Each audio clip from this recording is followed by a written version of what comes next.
یہ دو سوالات ہیں شادی سے متعلق۔ ایک پہلا سوال یہ جاوید صاحب کہ اگر کوئی مسلمان مرد کسی ہندو لڑکی سے شادی کرتا ہے، اہل کتاب سے نہیں، ہندو لڑکی سے شادی کرتا ہے، تو کیا اس کا یہ نکاح منعقد ہو جائے گا، یا وہ ساری زندگی جو ہے وہ بدکاری کے اس زمرے میں آئے گا، یا وہ گناہگار ہوگا، یا کس طرح سے، کیا اس کو کس طرح ٹریٹ کریں گے؟ پہلی چیز تو یہ سمجھ لینی چاہیے کہ اگر کوئی نکاح صحیح طریقے سے نہیں کیا گیا یا دین کی کسی ہدایت کی اس میں خلاف ورزی کی گئی ہے تو اس سے بدکاری نہیں ہوتی۔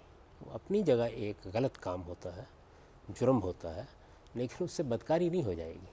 ٹھیک ہے، یعنی بدکاری بدکاری ہے، نکاح نکاح ہے۔ ایک تو اس فرق کو ہمیشہ ملحوظ رکھنا چاہیے۔ اب رہا نکاح، تو نکاح کے بارے میں یہ سمجھنا چاہیے کہ یہ در حقیقت ایک مرد و عورت کا کسی تسکین کے لیے اکٹھا ہونا نہیں ہے، یا کسی جبلی تقاضے کو پورا کرنے کے لیے محض اکٹھا ہونا نہیں ہے۔ صحیح ہے، یہ در حقیقت ایک معاشرت کو وجود میں لانے کا عمل ہے، ایک خدائی ادارے کو وجود میں لانے کا عمل ہے، خدا کی ایک اسکیم میں شریک ہونے کا عمل ہے۔ اسی وجہ سے یہ ادارہ مذہبی روایت میں انتہائی مقدس ادارہ بنایا گیا ہے۔ ٹھیک، اس ادارے میں آپ کی اولاد ہونی، اس اولاد نے آپ کے یہاں پرورش پانی، اس کو کشمکش کا گھر نہیں بننا چاہیے کسی حال میں بھی۔ چنانچہ اللہ تعالیٰ نے یہ واضح طور پر قرآن میں بیان کر دیا ہے کہ شرک اور توحید ایک نکاح میں اکٹھے نہیں ہو سکتے۔ نہ کسی مسلمان کو کسی مشرک سے شادی کرنی چاہیے، مسلمان عورت کو، نہ کسی مسلمان مرد کو، دونوں کے لیے اس کو ممنوع قرار دیا گیا ہے۔ تو اس وجہ سے جب آپ شادی کرتے ہیں تو یہ ذہن میں رکھیں کہ جو اس کی بنیاد ہے وہ اصل میں مذہبی اختلاف نہیں ہے، وہ شرک اور توحید کا مسئلہ ہے۔ یعنی شادی معاہدین کے مابین ہی ہو سکتی ہے، یہ شرک کے ساتھ نہیں ہو سکتی۔ ٹھیک ہے۔ دوسرا سوال بھی شادی سے متعلق ہی ہے، وہ یہ ان کا سوال ہے کہ جس طرح سے مسلمان مردوں کو اہل کتاب عورتوں سے شادی کی اجازت دی گئی ہے، اسی طرح یہ وائس ورثہ کیوں نہیں ہے؟ یعنی کہ ایک مسلمان عورت اہل کتاب مردوں سے شادی کیوں نہیں کر سکتی؟ یہ میں نے اس سے پہلے جو آپ نے سوال کیا اس کے جواب میں یہ اصول بتایا کہ شرک اور توحید میں مناقضت نہیں ہو سکتی۔ ٹھیک ہے، قرآن مجید نے یہ بتا دیا ہے بہت اچھی طرح، اور میں یہ عرض کروں کہ اس کو مذہبی مسئلہ نہ سمجھیے۔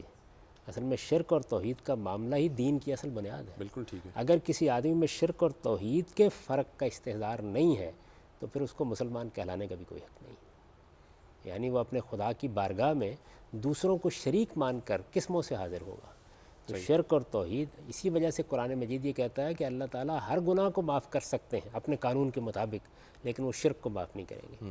تو اس وجہ سے جہاں شرک ہوگا وہاں کوئی سوال نہیں، نہ مرد کی عورت کے ساتھ شادی کا، نہ عورت کی مرد کے ساتھ شادی کا۔ تو اصول سمجھ لیجئے ٹھیک ہے، پہلے۔ اچھا، اب اہل کتاب کے ہاں بھی شرک پایا جاتا ہے، یعنی شرک اور توحید میں شادی نہیں ہو سکتی۔ اہل کتاب کے ہاں بھی شرک پایا جاتا تھا۔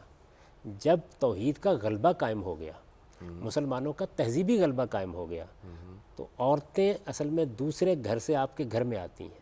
تو یہ ایک رعایت برتی گئی کہ اگر شرک کرنے والے اہل کتاب کی بھی کوئی خاتون ہماری طرف آتی ہے تو اس کو جائز کر دیا جائے۔ تو یہ رعایت ہے، اس کو الٹ کر نہیں دیکھ سکتے آپ۔ میں تو اس زمانے میں اس کو بھی صحیح نہیں سمجھتا، اس زمانے میں۔ اچھا، اس لیے کہ جن حدود میں، جن مقامات پر یہ اجازت دی گئی تھی، اس موقع کے اوپر اسلام کا، اسلامی توحید کا، توحید کے تصورات کا غلبہ دنیا پر قائم ہو گیا تھا۔ آج کے زمانے میں صورتحال بالکل الٹ چکی ہوئی ہے۔ تاہم اگر کسی آدمی کو نہ توحید کا شعور ہے، نہ شرک کا شعور ہے، نہ اس کو اپنے دین کے اندر کوئی بہت ادراک ہے، اس کے بارے میں یہ کہا جا سکتا ہے کہ بھائی آپ جو چاہے کیجیے۔ ٹھیک ہے۔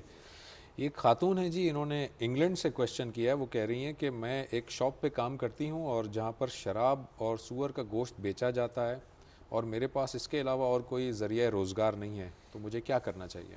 اگر تو صرف یہی چیزیں بیچی جاتی ہیں تو ان کو کوشش کرنی چاہیے کہ وہ بہتر جگہ پہ جائیں، لیکن باہر کے ملکوں میں یہ ہے کہ بڑے اسٹور ہوتے ہیں جن میں یہ چیزیں بھی بیچی جاتی ہیں اور دوسری حلال چیزیں بھی بیچی جا رہی ہیں۔ ان میں چونکہ غلبہ حلال چیزوں ہی کا ہوتا ہے، اس وجہ سے کوئی حرج نہیں، وہ ملازمت کرتی رہیں، بہتر کو تلاش کرتی رہیں۔ بہتر کو تلاش کریں۔ جاوید صاحب، ایک کویشچن یہ ہے کہ کیا مغرب اور عشاء کی نماز کو اکٹھے پڑھا جا سکتا ہے، اور اگر پڑھا جا سکتا ہے تو کسی خاص حالات میں یا عام طور پر بھی پڑھا جا سکتا ہے؟ یہ کوئی ضرورت ہونی چاہیے۔ دیکھیے 5 نمازیں فرض کی گئی ہیں، ان کے اوقات ہیں۔ نمازوں کے بارے میں قرآن نے یہ حکم دیا ہے کہ یہ نمازیں وقت کی پابندی کے ساتھ فرض کی گئی ہیں۔ ان الصلاۃ کانت علی المؤمنین کتاب موقوتا۔ اس وجہ سے یہ تو اللہ کا حکم ہے کہ 5 نمازیں ہیں، ان کے اوقات مقرر ہیں، یہ انہی میں پڑھنی چاہیے۔ ٹھیک ہے، اب کوئی ضرورت پیش آ گئی، آپ سفر پر جا رہے ہیں، آپ سفر کی حالت میں ہیں، آپ کسی آپاداپی میں ہیں، کسی افراتفری کی صورتحال میں ہیں، آپ نے کوئی آپریشن کرنا ہے، آپ کوئی اور ذمہ داری انجام دے رہے ہیں، اچھا ٹھیک، یعنی کوئی وجہ ہونی چاہیے نا، کوئی سبب ہونا چاہیے۔ وہ سبب کوئی ایک ہی نہیں، آج کی زندگی میں ہزاروں سبب ہو سکتے ہیں۔ آپ باہر نکل رہے ہیں، آج آپ جانتے ہیں کہ بڑے بڑے شہروں میں بعض اوقات آپ ٹریفک جیم میں پھنس کے رہ جاتے ہیں۔ ایسے موقعوں کے اوپر جب اس طرح کا کوئی اندیشہ ہو یا ایسی کوئی ضرورت پیش آ جائے تو آپ ظہر اور عصر کو ملا کے پڑھ سکتے ہیں، آپ مغرب اور عشاء کو ملا کے پڑھ سکتے ہیں، آپ مقدم کر کے بھی پڑھ سکتے ہیں، آپ مؤخر کر کے بھی پڑھ سکتے ہیں۔ یعنی ظہر کا وقت ہو گیا، آپ نے اس کے ساتھ ہی عصر بھی پڑھ لی، ٹھیک، مغرب کا وقت ہو گیا، آپ نے اس کے ساتھ ہی عشاء بھی پڑھ لی۔ اسی طرح سے مؤخر کر کے کا مطلب یہ ہے کہ مغرب کا وقت ہوا نہیں پڑھ سکے، عشاء کا وقت قریب آ گیا تو آپ مغرب اور عشاء کو ملا کے پڑھ لیجیے۔ تو یہ جمع بین الصلاتین اس کو کہتے ہیں، یہ کسی ضرورت کے تحت کرنا چاہیے۔